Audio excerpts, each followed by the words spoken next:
දැන් අපි 2024 පේපරේ දෙවෙනි ප්‍රශ්නේ සාකච්ඡා කරමු. අපිට ඒකේ කරන්න තියෙන කෝණයක් හොයන්න. අපිට හොයන්න තියෙන කෝණේ තමයි මේ BAE කියන කෝණය.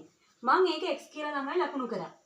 මේ AB රේඛාවයි CD රේඛාවයි සමාන්තරයි කියලා අපිට දීලා තියෙනවා. සමාන්තරයි නම් ඒකාන්තර කෝණ සමානයි, අනුරූප කෝණ සමානයි.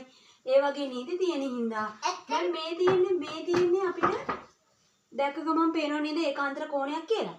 එහෙනම් ඒකාන්තර කෝණයක් නම් මෙන්න මේකේ මෙයා 40 නම් මෙයා කීයද? 40යි. ඊළඟට අපි දන්නවා ත්‍රිකෝණයක පාදයක් දික් කරාම හැදෙන බාහිර කෝණය අභ්‍යන්තර සම්මුඛ කෝණ දෙක එකතුවට සමානයි කියලා. එහෙනම් මේ 70 සමාන වෙන්නේ කීයටද ළමයි? මේ x 1ටයි 40ටයි. එහෙම දාලා අපි x හොයාගමු. එහෙනම් x ධන 40 සමාන වෙන්නේ කාටද? අර 70ට. ඇයි මේ ABE කියන ත්‍රිකෝණයේ පාදයක් දික් කරාම හැදෙන බාහිර කෝණේ සම්මුඛ කෝණ දෙක තමයි මේ තියෙන්නේ. එහෙනම් අපි දැන් මේකේ x උක්ත කරලා හොයාගමු.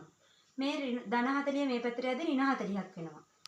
එතකොට 70 ඍණ 40 x සමානයි 30යි කියලා උත්තරේට එනවා. එහෙනම් ළමයි මේ කෝණය කීයද? අංශක 30යි.